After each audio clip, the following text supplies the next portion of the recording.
A las 8:30 se abrirá la capilla ardiente de Alfredo Pérez Rubalcaba en el Congreso de los Diputados. El ex vicepresidente del Gobierno fallecía hoy a las 3:30 de la tarde en el Hospital Puerta de Hierro de Majadahonda, en Madrid, tras agravarse su estado de salud después de sufrir un ictus el pasado miércoles. A las puertas del hemiciclo se encuentra nuestra compañera Natalia Rodríguez. Buenas tardes, Natalia. Última hora desde el Congreso.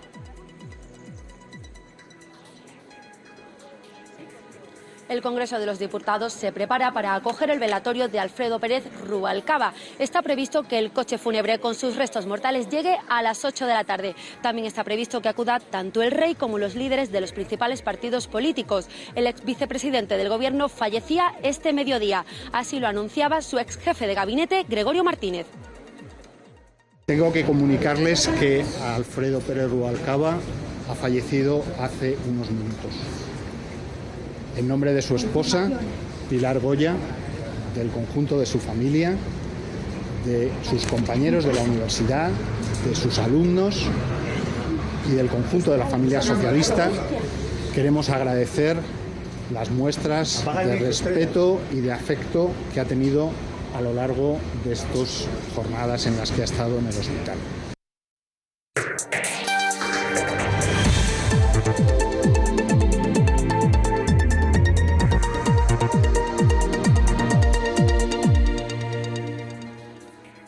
Alfredo Pérez Rubalcaba, muerto a los 67 años después de una larga trayectoria política, se afilió al Partido Socialista en 1974 con poco más de 20 años y llegó a ser su secretario general. En todos y cada uno de estos puestos se dedicó a trabajar por la democracia, la libertad y el fin de la violencia terrorista, por lo que trabajó a lo largo de varias décadas.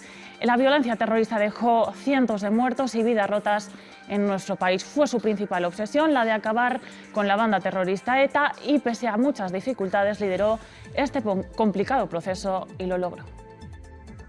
Histórico del Partido Socialista y protagonista fundamental de la política española. Su primer cargo, ministro de Educación con Felipe González. Años más tarde, Rodríguez Zapatero le confió el Ministerio del Interior, desde el de donde jugó un papel fundamental en el desmantelamiento de la banda terrorista ETA. Pasado ya no va a volver nunca. Fue también vicepresidente del Gobierno y luego candidato a la presidencia por el Partido Socialista tras derrotar a Carme Chacón en unas primarias del partido. Los malos resultados que su partido obtuvo en las elecciones europeas precipitaron su dimisión. Y nada más. Gracias por todo. Suerte. Y en 2014 abandonó el escaño para regresar a su labor como profesor de química en la universidad. Se ha ido un hombre de Estado a los 67 años. Todos los partidos, excepto Vox, han suspendido los actos de campaña, pero horas antes, Carlos Sánchez Mato, quien fuera concejal de Hacienda del Ayuntamiento de Madrid y ahora candidato a la alcaldía por Madrid en Pie, nos concedía una entrevista. En ella nos ha contado que una de las primeras medidas que adoptará si gana es crear más parque público de vivienda para alquiler social. El CIS da como ganadora a Manuela Carmena y con apoyo del PSOE podrían gobernar superando a la derecha. Sin embargo, no le da los suficientes votos a Madrid en Pie como para conseguir representación. ¿Cómo valora esto? Bueno, en primer lugar, Madrid en Pie ni siquiera fue objeto de pregunta por parte del Centro de Investigaciones Sociológicas. Respetamos mucho el trabajo que realiza este organismo público, pero el trabajo de campo se realizó antes de que fuera conformada la propia candidatura y no se preguntó ni siquiera por la misma ni por las personas que formamos parte de ella. Si no entran, ¿cree que se debe a haber roto su acuerdo con Carmena? En este caso no ha sido posible, pero no por culpa nuestra. Las personas que formamos parte de Izquierda Unida, en el caso de mi organización política, siempre hemos intentado que hubiera acuerdo y en este caso fueron otros. Fue Manuela Carmena quien abandonó ahora Madrid y quien quiso hacer un proyecto político, por decirlo de alguna manera, por su cuenta. ¿Cuál es el adversario más fuerte que tiene Madrid en Pie en estas elecciones? Pues el conformismo. No es un partido político que concurra a las elecciones, pero el que la gente piense que no hay solución para sus problemas, que los desequilibrios y la desigualdad que existe en Madrid no tiene una receta para ser resuelta. ¿Cuál sería su primera medida si gobernase? actuar en el tema de vivienda. Tal y como hemos dicho, estamos ante una de las lacras más importantes que tenemos en nuestra ciudad, en el conjunto del Estado. Miles y miles de jóvenes son incapaces de iniciar su proyecto de vida de una manera normal por los precios de la vivienda, ya sea en alquiler o ya sea en adquisición, y las administraciones públicas tenemos un papel y lo vamos a jugar. ¿Qué le critica a la gestión de Manuela Carmena? Fundamentalmente la falta de valentía a la hora de enfrentarse a quienes tienen otro plan y otro modelo para Madrid y decidieron ya hace años que no nos podía salir bien una apuesta por la transformación de la ciudad. El futuro de la ciudad no puede ser el de la derecha política y económica, porque entonces el resultado es que con el suelo público se hace un gran negocio privado, como pasa en la Operación Chamartín. ¿Apoyarán un pacto con Más Madrid si gana las elecciones? Y si es así, ¿a cambio de qué? No es un tema de lo que yo diga, sino de lo que diga colectivamente la gente en el debate que en su momento tendríamos que tener con las bases de Madrid en pie. En caso de que Manuela y el PSOE no consigan suficiente representación para gobernar juntos, ¿ve posible un pacto de Más Madrid con Ciudadanos?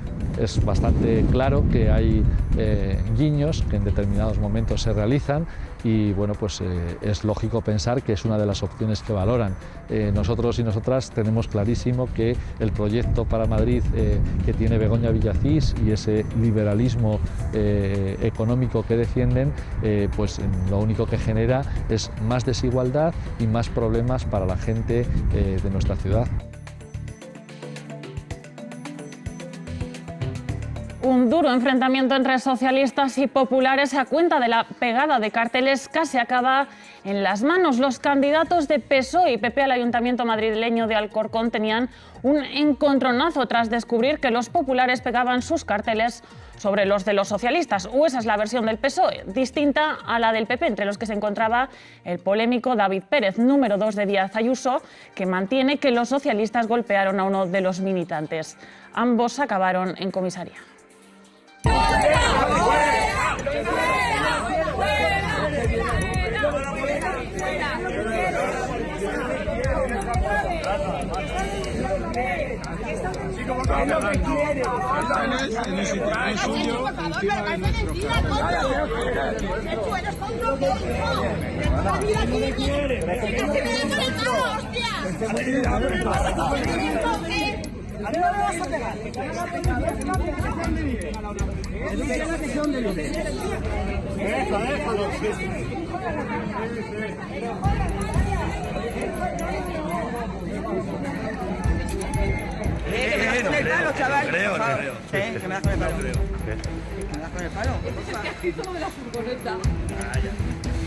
¿Esto qué es?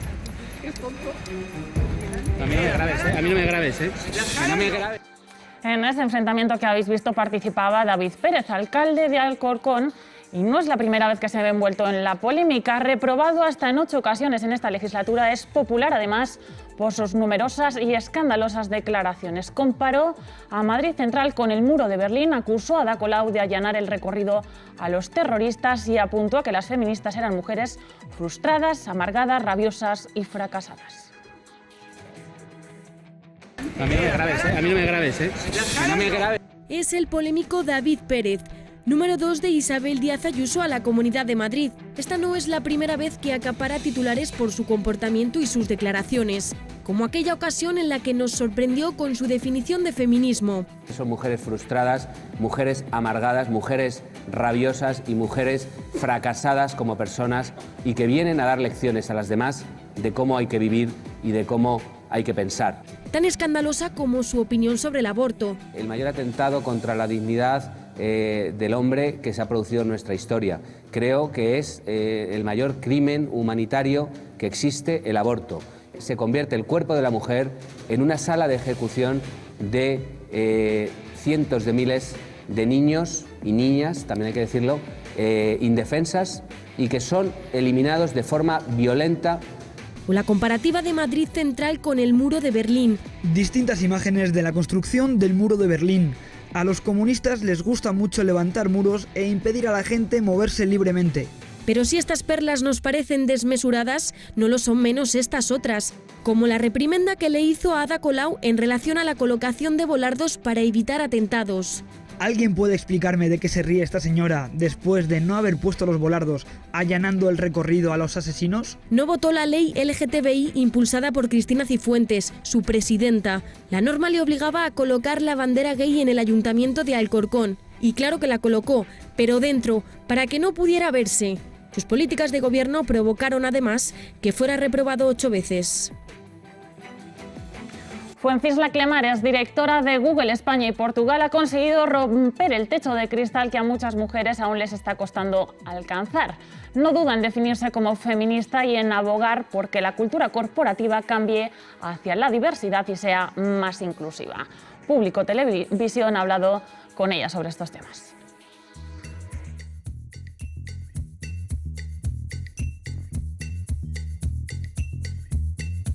El techo de cristal, pues el techo de cristal para mí se rompe en la medida en que tú disfrutas con tu trabajo, estás en un puesto que para ti, ¿no?, es divertido, que hay un buen encaje entre cuáles son tus fortalezas y qué cosas haces tú bien y lo que requiere ese puesto, y donde también estamos particularmente Google, es una cultura empresarial donde se fomenta mucho la libertad del empleado a la hora de pues gestionar sus horarios, hay flexibilidad, se trabaja por objetivos. Eso a mí me permitió quizás pues balancear mejor mi vida privada, ¿no?, mi vida personal y mi vida profesional, y sentir que si yo tenía un balance, pues bueno, yo podía seguir adelante, ¿no?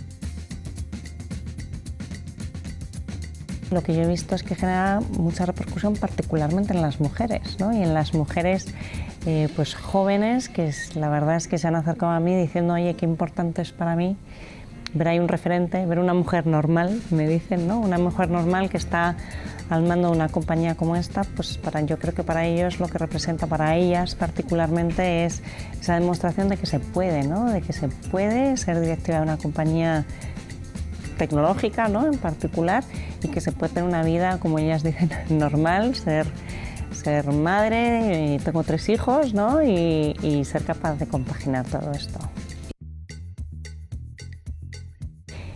Pues mira, lo que hay que hacer, yo siempre digo, hay que formarse. Lógicamente hay que trabajar muy duro, esto no se consigue sin muchísimo esfuerzo, son ese esfuerzo, son horas de trabajo. Creo que hay que saber, y para mí una de las claves, hay que saber rodearse de la gente adecuada.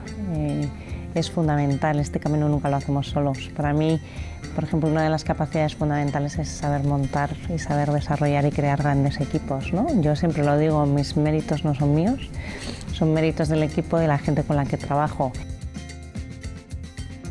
Hay entornos empresariales que lógicamente han sido creados, ¿no?, por los hombres históricamente, y donde las reglas, si quieres, que funcionan, pues son muy masculinas, y quizás para mí como mujer y con el estilo que yo tengo, pues sí que me he encontrado con dificultades que un hombre normalmente no se encuentra, y que la realidad, cuando yo he puesto estos temas encima de la mesa, te das cuenta que es que los hombres esto no lo hacen aposta, es que no se dan ni cuenta.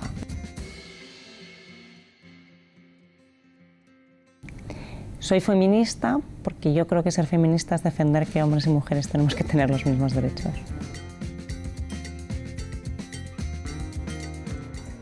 El domingo llega el registro horario y las empresas tendrán que apuntar cuándo entran y cuándo salen sus trabajadores. Si no lo hacen, serán sancionadas. El Gobierno aprobó esta normativa para tratar de corregir la situación de precariedad, los bajos salarios y la pobreza que afecta a muchos de los trabajadores que sufren los abusos en su jornada laboral. A partir de este domingo, las empresas estarán obligadas a controlar los horarios de sus empleados. ¿Fichas al entrar y al salir del trabajo? Fichar no. No, es que trabajo de empleada de hogar y no puedo fichar. Así lo recoge un Real Decreto aprobado por el Gobierno que pretende terminar con las horas extra gratis. ¿Cuántas horas hace cuando se queda un poquito más? Pues en torno a 1 hora o 2. 3 fácilmente al día. ¿Y te las pagaban? No. Porque según el INE, tan solo en los 3 primeros meses del año se hicieron más de 2,6 millones de horas de más, sin remunerar. 3 horas, 4 horas a la semana. ¿Has hecho el cálculo de cuánto dinero pierdes por esas horas extra, más o menos? Sí, como unos 150 euros al mes. ¿Cómo cuántas horas? Pues depende del día. ¿Te las pagan? No. No me las pagan, me las quitan de otro día que no vaya a trabajar. Por eso no es de extrañar que la iniciativa reciba el apoyo de los españoles. Un 67% la secunda. Estupendo, claro. sería así lo lógico, ¿no? Las sanciones económicas a las que se enfrentan las compañías si no aplica la normativa van desde los 60 euros para las infracciones leves a los 187.515 euros para las más graves. Vicente García Riestra, el último superviviente español del campo de concentración de Buchenwald, fallecía este jueves rodeado por su familia en Francia, donde será enterrado la semana que viene. Tenía 94 años y se va sin haber recuperado la nacionalidad española. Francisco Franco se la arrebató y ningún gobierno de la democracia se la devolvió. Jamás pudo librarse de su número, el 42.553, el que le tatuaron los nazis cuando lo encerraron con 19 años. Los ojos de Vicente García Riestra son los del último español testigo del horror del campo de concentración de Buchenwald. Falleció el jueves por la mañana a los 94 años en Périgueux, Francia, país en el que se exilió tras la guerra civil. Ya en el país vecino y en plena ocupación alemana, le detuvieron y deportaron al campo de exterminio por ser miembro de la resistencia. 42.553 fue su identidad durante casi año y medio que pasó en Buchenwald hasta que le liberaron. 7 décadas más tarde, él mismo creía que no se le había hecho justicia y que debía conocerse su historia. Yo no lo perdono, que la juventud se dé cuenta de lo que ha pasado y que no se repita, que no sufran lo que hemos sufrido. Muere siendo ciudadano francés. La dictadura le arrebató la nacionalidad española tras huir a Francia, y los posteriores gobiernos de la democracia no se la restituyeron. Por estar en la resistencia, con mi cuerpo y con mi voluntad, me lo han pagado, Francia. Siendo extranjero me lo han pagado todo. En España nunca han tenido una palabra para defenderme. Es más, todavía no tengo la nacionalidad española. Franco nos la quitó en el mes de octubre del 40. Una condición que no llegó a recuperar nunca al considerar que no tenía por qué solicitar aquello que ya era suyo. Él luchó por la libertad y vivió para contarlo. Sin embargo, otros miles de españoles que, como él, sufrieron el terror del fascismo en Alemania o en España, han quedado en el olvido.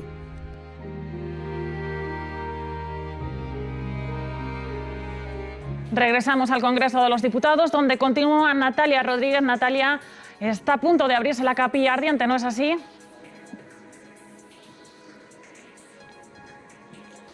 Efectivamente, Natalia, quedan pocos minutos. De hecho, se espera que llegue en breves minutos el coche fúnebre con los restos mortales de Alfredo Pérez Rubalcaba. Mientras tanto, algunas autoridades como Pedro Sánchez ya han llegado al Congreso de los Diputados y se esperan que en pocos minutos lo haga el rey y los líderes de los principales partidos políticos. Mientras tanto, aquí en los alrededores del Congreso, numerosas personas se congregan para dar el último adiós al ex vicepresidente del Gobierno. La apertura de la capilla ardiente está prevista para las 8:30 y estará abierta hasta las 10 de la noche. Y mañana sábado lo hará desde las 9 de la mañana hasta las 2 de la tarde. Muchas gracias, Natalia. Nuestro más sentido pésame a la familia, amigos y al Partido Socialista. Nosotros nos vamos, volvemos el lunes. Que pasen un buen fin de semana.